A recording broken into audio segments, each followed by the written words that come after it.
When you get sacked, fired, let go, dismissed, allowed to resign the second before you're about to get fired, the day after it happens, the people come in and clean your stuff out, boxes get sent, you wake up, you have this sense of relief.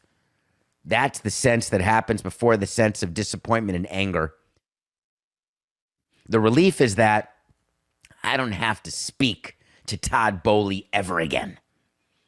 I don't have to listen to him come into the clubhouse or go after a game, before a game, to the media and speak all of the idiocies that he speaks about the team. I'm released. Graham Potter only lasted 7 months with Chelsea, and Chelsea, they've been a disaster. Now, Todd Boehly has spent money. There's no question about that. Extremely active in the transfer windows. But what has it done for the team? Nothing.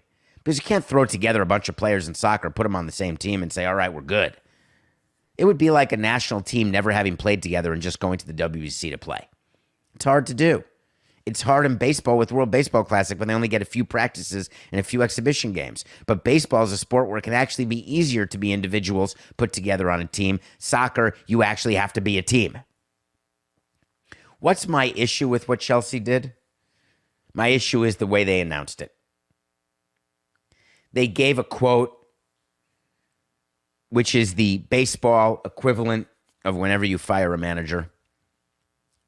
Basketball, football, they've got it down pat. Copy, paste.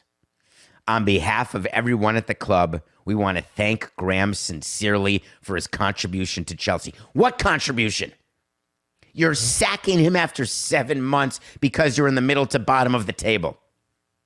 And then you've got to, of course, talk about his family, don't you? But they didn't. All they said is we have the highest degree of respect for Graham as a coach and as a person.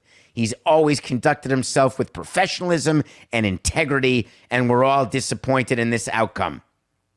I wonder whether Graham Potter walked in and said, you know what, I should be fired. It's been very disappointing.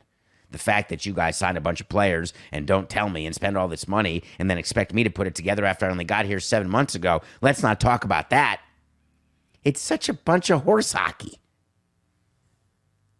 I don't know if Graham has a family or not, but mostly after that sense, you would then thank the family. But then Chelsea did something that defies comprehension. They had a source who went to ESPN, because this is a team source, I assure you. And the source said the decision to remove Graham Potter was made by the club's sporting directors and the backing of the board. No mention of Todd Boehly. That's not how it works, folks. The way it works is Todd Boehly says to the board, we're getting rid of our manager. I've had enough. Todd Boehly says to the GM, which they call there the sporting directors, we've had enough. I'm firing him. Try to convince me otherwise. Talk me out of it. You think that the sporting directors... Here's a little nugget. If my GM came up to me after 7 months of a manager and said, you know what, we got to make a change, I'd fire the GM, not the manager. The GM's job is to put a system in place that includes a manager and to let that system come together through the signing of players, through the melding of a team concept, and building a sustainable winning team. If you change course every 7 months, yes, I'm guilty. If you change course every 7 months, you will not win. If you are a Chelsea supporter and you are happy with what has taken place, then you are misguided. This does not bode well for Chelsea. This doesn't mean that Todd Boehly is getting over his new owner-itis. This means that Todd Boehly continues to not know how to run a team. And then you put it on the sporting directors, which should give you less confidence in their ability. It's laughable. They went up to Graham Potter and said, listen, you're not having fun. Our team sucks. You're owed so much money. Any chance that we can pay you not to work? And Graham Potter said, yeah.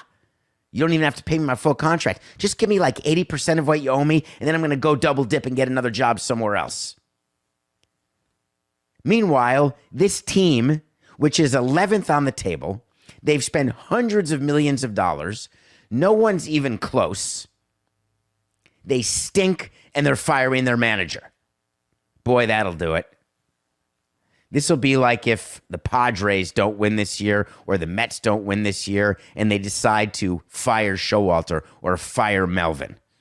Like they're the ones to blame for putting the team together the way the team was put together. Just stop it. Graham Potter out at Chelsea. But we want to thank you so much. You're so professional. We love you. Don't you think that GMs are trying to put together the best possible team that they can? Don't you think that owners are actually thinking they're doing well, even though they're not? It's so hard to learn how to be a good owner. It's hard to be a good GM. If you are deciding how you value players, how you put together a team, you have to understand your sport. You have to understand personalities.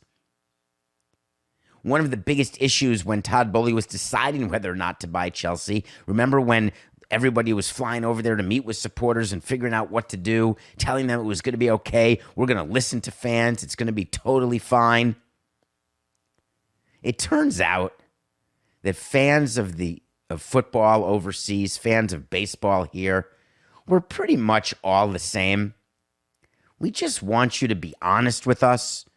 We want you to try within the best means possible to put the best players on the pitch or on the field. But what we really want above all is just win. But over in Europe, they care a hell of a lot more about winning.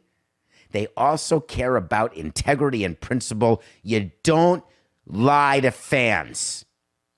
In the U.S., we lie to fans all the time. We take it totally for granted, like you're not paying attention. It's a little different there, Todd. Everybody's paying attention.